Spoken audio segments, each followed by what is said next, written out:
We're Kaylin and Jillian, hosts of Teach Me How to Adult, a podcast on all the things we never learned growing up. From how to crush your love life to landing your next dream job. Life is full of transitions. Each of those really require letting go. Different doesn't mean bad. You take action, you get rewarded, and then you have more motivation to repeat that action. Hack your brain, hack your life. We are growing up, friends. We are adulting. Follow us on social and listen to Teach Me How to Adult at frequencypodcastnetwork.com or wherever you get your podcasts. You're listening to a Frequency Podcast Network production. No matter your line of work, it's hard to replace a legend. Within the past few minutes, Buckingham Palace has announced the death of Her Majesty Queen Elizabeth II. Queen Elizabeth II ruled for so long, and by most accounts, so well, that it can be hard to imagine a modern ceremony to replace her. It seems like a notion born from a museum video or your grade school history textbook. Yet as Canada woke up Saturday, a new king was crowned. Will you solemnly promise and swear to govern the peoples of the United Kingdom of Great Britain and Northern Ireland, your other realms and the territories to any of them belonging or pertaining, according to their respective laws and customs? I solemnly promise so to do. Yes, we are still one of those other realms, and we likely will be for quite a long time. So who is our new king? What does Charles III plan to do to make the monarchy his own? And what was it like in London on a day not seen in decades? The day a new king was made.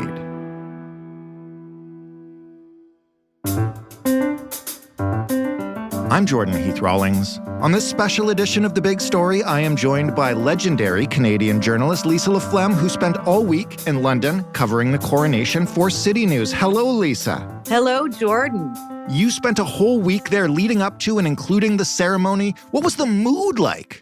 Oh, well, I mean, the last time I was here, and I think the last time I spoke to you was September for the funeral of Queen Elizabeth, and you could not find a more jubilant mood this week compared to the crying in the streets we saw in September.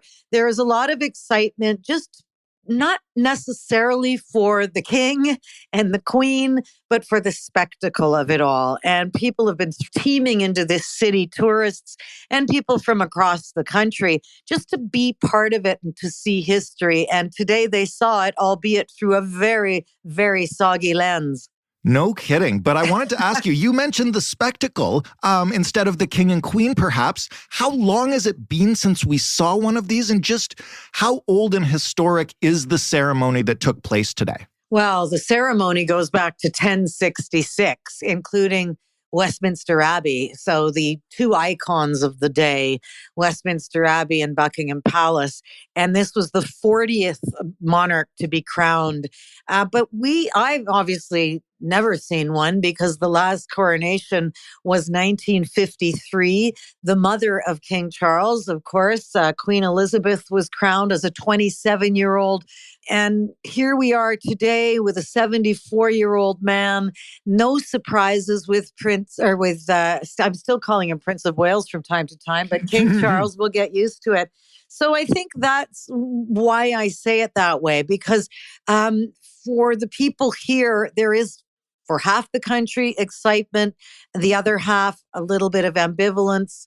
But for the whole country, there's some patriotism attached to any big, major royal event. I have to ask you, as somebody who is ambivalent myself about the monarchy, watching the ceremony, the choreography was the insane part to me. Like, what kind of preparation goes into an event like this? Every second seemed to be scripted perfectly. You just nailed it, Jordan. I think that's what everybody would feel. I mean, you can't be so incurious not to want to see this kind of history that is 1,000 years old. Both the regalia that the king and queen had today as part of the ceremony, the very words that came out of their mouths, the songs that we heard.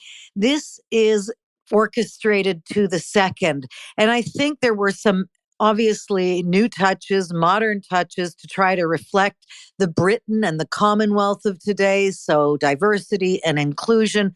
But really, it was like watching a play unfold before your eyes. Everybody in their ermine costumes and crowns and, the swords. It really is a medieval ceremony. And watching it in the year 2023 is really an experience. What are a couple of these sights or sounds of the event that stood out for you? Because, you're right. As I watched it, again, not even caring about the king or queen, it was like watching something from another time, even more so than the Queen's funeral that we talked to you about before. It really is another time, though. I mean, that's why I find it so fascinating. It's as if, including the book, the Bible, the oath. I think that was an incredible moment for me to see that book that wasn't touched in 70 years.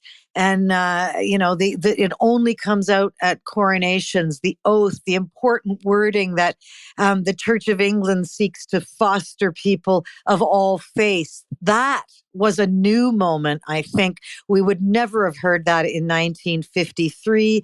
There were other moments, I think, the sword and the orb and all of it, where the king goes behind the sort of screens, if you will, and he's almost down to his civvies in a very thin fabric shirt, as if he's giving himself up to the Lord. And then out come a new set of robes. I mean, it really is, you have to follow the playbook. I was so lucky to have the great royal historian, Helen Carr, beside me to help me and our viewers understand exactly what we were watching. You mentioned it, so I'll ask you, what was modernized for this ceremony? What was different? Well, there was multi-faith, certainly. We've never seen that. Rabbis, imams, every faith was there in Westminster Abbey today. It was a pared down crowd, guest list. That is considered modern. The Queen Elizabeth had 8,000 people jammed into the Abbey. Today, there were 2,200. There was royalty from other countries. That has not happened in the past. Does that make it modern? It's hard to say, but that's certainly one of the things this king is suggesting, that he is going to somehow modernize the monarchy. It's not lost on them that they're losing the crowd, if you will, and certainly in Commonwealth nations. So I think that their effort is to be more reflective of the countries that the royal family, the monarchy, represents, and that includes Canada. Well, speaking of that, I played a clip in the intro of the oath in which Charles promises to govern not only the United Kingdom and Northern Ireland, but also, quote, all the other realms, and we are one of those. And as you mentioned, Canada itself can be kind of ambivalent about the monarchy. What was our role in this ceremony, either formally or informally? Oh, we had a very formal role as part of the procession, which really is one of the most beautiful things you could see anywhere in the world, really, when it comes to celebration. 7,000 armed forces in ceremonial dress, and of them were the RCMP contingent and on beautiful horseback. And it was a horse just a couple of days ago that was gifted to King Charles, Noble, which was a 6-year-old horse that one of the parts of the musical ride. So there's that. We saw Prime Minister Justin Trudeau and his wife, Sophie Gregoire Trudeau. Most importantly, the King's representative in Canada, Governor General Mary Simon and her husband, Whit Fraser, were there. And we had, which was a very special new addition, certainly representatives of Canada's national Indigenous groups. Again, that effort to try to reset the relationship, the complicated relationship between the Indigenous and the Crown. We're Kaylin and Jillian, hosts of Teach Me How to Adult, a podcast on all the things we never learned growing up. From how to crush your love life to landing your next dream job. Life is full of transitions. Each of those really require letting go. Different doesn't mean bad. You take action, you get rewarded, and then you have more motivation to repeat that action. Hack your brain, hack your life. We are growing up, friends. We are adulting. Follow us on social and listen to Teach Me How to Adult at frequencypodcastnetwork.com or wherever you get your podcasts. Tell me about the new king, King Charles III himself. What did he say today? But in the bigger picture, what do we know about what kind of king he might be? I know you spent a good amount of time this week trying to get a beat on that. Yeah, well, I would say that nothing really is going to surprise us. I feel that way. We've known him for 74 years. We've seen him for decades champion causes at one time, mocked for now, vindicated and celebrated for causes like climate change, agriculture, so many sustainable development.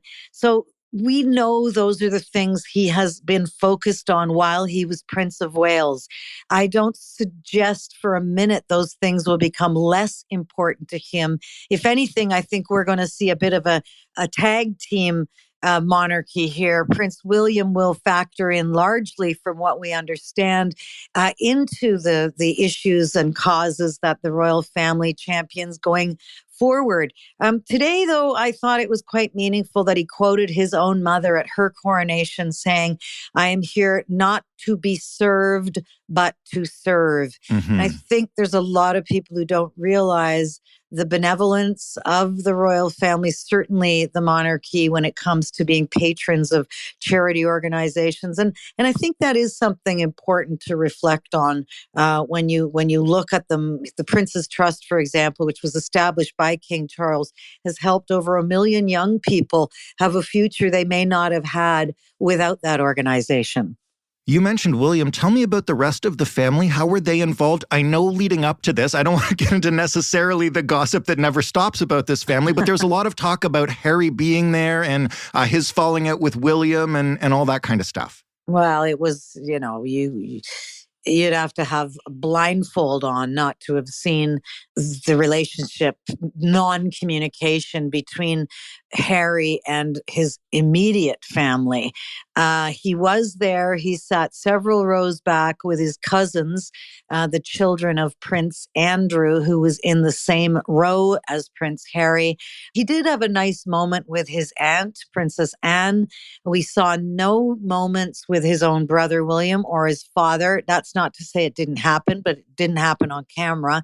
And then we were told, as immediately following the ceremony, he got in a car and he was whisked away. And we were told he is likely heading back to a tarmac somewhere and heading back to California. So he was not on the balcony, which would have been a really powerful moment to see King Charles and his two sons. That did not happen. So clearly, this is a relationship that is still damaged and will still require a great deal of work for them to get back on the right track again. You mentioned, it was about half and half, totally supporting the monarchy and half being ambivalent about it. I've kind of said I feel the same way, and I know a lot in Canada do. There's been a lot of discussion about this in the past little while. Did anything about this week address that? Do you think Charles has acknowledged or understands the difficult job that is facing the modern monarchy if it's going to continue to be relevant? Oh, I would say 100% from the royal journalists, correspondents that I have talked to. They've changed things on the fly when they realize that it is not popular with the public, and he is already not popular. So, historically, it would have been the order in the service today to the homage to the from the people to the Pope in the service. They changed the wording almost at the last minute in that homage, rather than an order in the draft of the text. It became an invitation then to support the king. And little things like that. They're very aware of reputation and the popularity polls, all of those things. And I think it matters deeply, especially because his mother was such an asset to the Commonwealth. And I should think under his reign, he would hate to see that fall apart. Although more countries actually want to join the Commonwealth, it's just not necessarily realm nations, of which Canada is one. Even Jamaica this week is still talking about having a referendum so that they can discontinue the constitutional monarchy in that country, as Barbados did. I know that you, like everybody else in London, as you mentioned, are wet and probably tired from being up since God knows when Canada time, at least. So I will let you go in a minute, but I want to ask you, you've covered basically everything in your career. This is something nobody has really covered in many, many years. What will stay with you from this week? What will you think back on, in retirement 10 years later? What always stays with me, and it is different every time, especially a coronation. My own mother in 1953, who is a Londoner, slept out on that curb the night before Queen Elizabeth's coronation. And I have heard that story my entire life. And this week, I saw people doing exactly the same thing, camping out on the Mall in order to get a glimpse of something that is a rare spectacle in human history.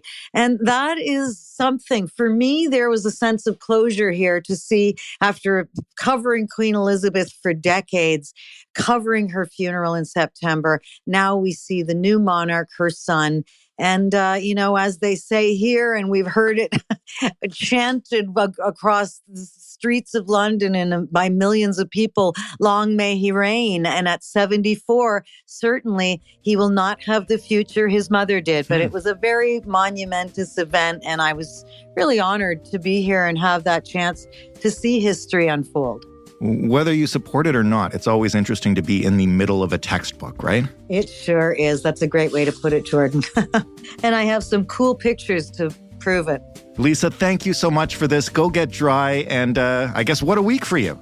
It has been. Thank you, Jordan. It's true. I need a hot cup of tea. So thank you so much. Great to talk to you. Lisa LaFlamme covering the coronation for CityNews. That was the big story. I hope you enjoyed this one. We wanted to give you a little taste of what it might have been like in London. You can find more at thebigstorypodcast.ca. As always, you can find us on Twitter at thebigstoryfpn or write us an email, hello@thebigstorypodcast.ca. I'm Jordan Heath Rawlings. Thanks for listening, and we'll talk on Monday.